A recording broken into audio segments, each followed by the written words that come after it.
पूरी इंसानियत को डूम्सडे ट्रेनों पर मजबूर किया गया था और मेरी ट्रेन पर मेरे अलावा सभी खूबसूरत महिलाएं थीं।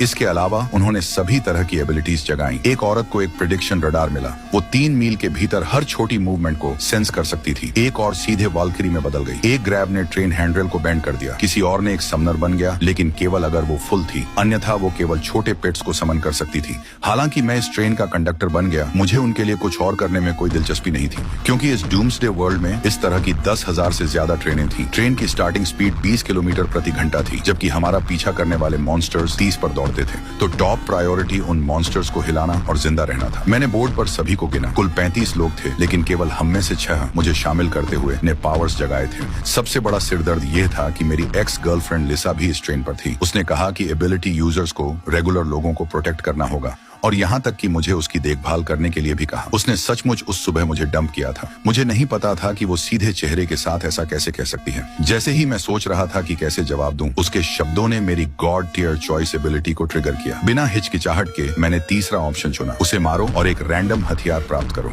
तो मैंने वो सारा गुस्सा निकाल दिया। सिस्टम ने मुझे एक डायमंड लॉन्ग स्वॉर्ड से पुरस्कृत किया। वो अभी भी मुझे गिल्ट ट्रिप करने की कोशिश कर रही थी, तो मैंने कहा कि मैं उसे मॉन्स्टर्स को खिलाने के लिए फेंक दूंगा। तभी अन्ना अचानक चिल्लाई और आगे इशारा किया। एक ट्रेन सीधे हम पर चार्ज कर रही है। उसकी इंस्टिंक्ट्स ने उसे यह भी बताया कि उस ट्रेन पर खतरा था। सौभाग्य से वो ट्रेन हमारे सामने रुक गई और हमसे क्रैश नहीं हुई। अप्रत्याशित रूप से इसने एक और गॉड टियर चॉइस ट्रिगर किया। ट्रेन की मैक्स स्पीड को 5 किलोमीटर बढ़ाओ। रेड लाइट मेरे शरीर से फैल गई। लूसी अचानक भूखी नहीं थी और एम्मा बहुत मजबूत महसूस कर रही थी। मैंने सभी को तैयार होने और लड़ने के लिए उतरने के लिए कहा। लिसा आगे कदम रखने वाली पहली थी। उसने कहा कि हम एबिलिटी यूजर्स को रेगुलर लोगों को प्रोटेक्ट करना चाहिए। किसी ने तुरंत उसे बैकअप किया, लेकिन एम्मा ने एक फ्लैश में ट्रांसफॉर्म किया और उस व्यक्ति को उठा लिया। कास्ट एक मैसेज के साथ काटा गया। इसने हमें बताया कि मॉन्स्टर्स को मारना सप्लाई रिवॉर्ड्स कमा सकता है, एबिलिटी सीड्स ड्रॉप करने के चांस के साथ। एक लेने के बाद एक रेगुलर व्यक्ति निश्चित रूप से पावर्स जगा सकता है। ये सुनने के बाद रेगुलर लोग एक्साइटेड हो गए।